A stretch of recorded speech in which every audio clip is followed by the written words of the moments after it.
Hello students, welcome to मैथमेनिया।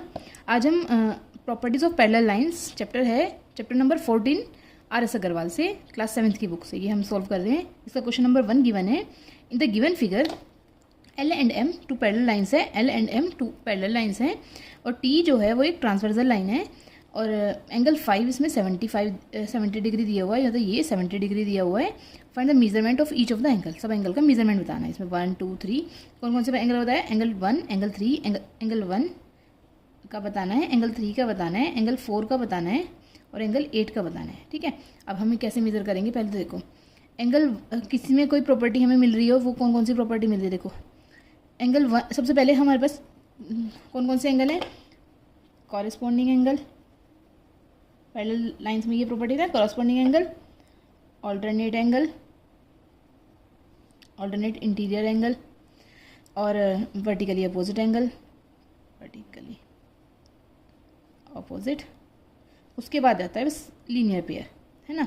In property को इसी क्रम में चेक करो। देखो पहले करस्पॉन्डिंग एंगल को दिखा रहे हैं, ये 5 किसके करस्पॉन्डिंग है, 1 के, एंगल 1 और एंगल 5 करस्पॉन्डिंग एंगल है। और मैंने क्या कहा था, करस्पॉन्डिंग एंगल आपस में इक्वल होते हैं, तो लिखेंगे angle 1 equal to angle 5 equal to क्या हो जाएगा, 70 डिग्री। कौन सी प्रॉपर्टी से, करस्पॉन्डिंग एंगल। एक तो हमने फाइंड कर लिया करस्पॉन्डिंग एंगल्स।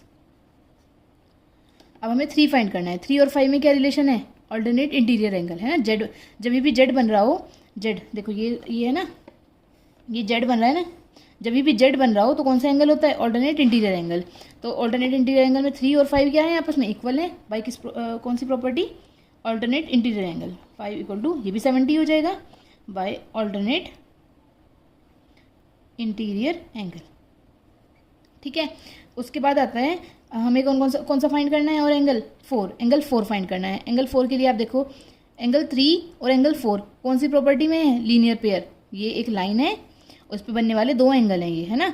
ये दोनों एंगल आपस में क्या होंगे, इन दोनों का सम 180 डिग्री होगा। Angle 3 plus angle 4 equal to क्या हो जाएगा, 180 डिग्री। या फिर दूसरी प्रॉपर्टी है interior sum of interior angle वाली प्रॉपर्टी, जो मैंने समझाई थी आपको। एंगल 4 और एंगल 5 का सम क्या होगा, 70 डिग्री। और ये कौन सी प्रॉपर्टी से, सम ऑफ इंटीरियर एंगल प्रॉपर्टी से। तो लिखो एंगल 4 प्लस एंगल 5 इक्वल होगा 180 डिग्री के by sum of interior angle. ठीक है, ये छोड़ दो, ये तो अलग है ना, समझाया। ठीक है, तो अब हमारे पास क्या हो गया एंगल 4 की वैल्यू हमें पता नहीं है। एंगल 4 इक्वल प्लस एंगल 5 की वैल्यू 70 डिग्री रख देंगे, 180 डिग्री। एंगल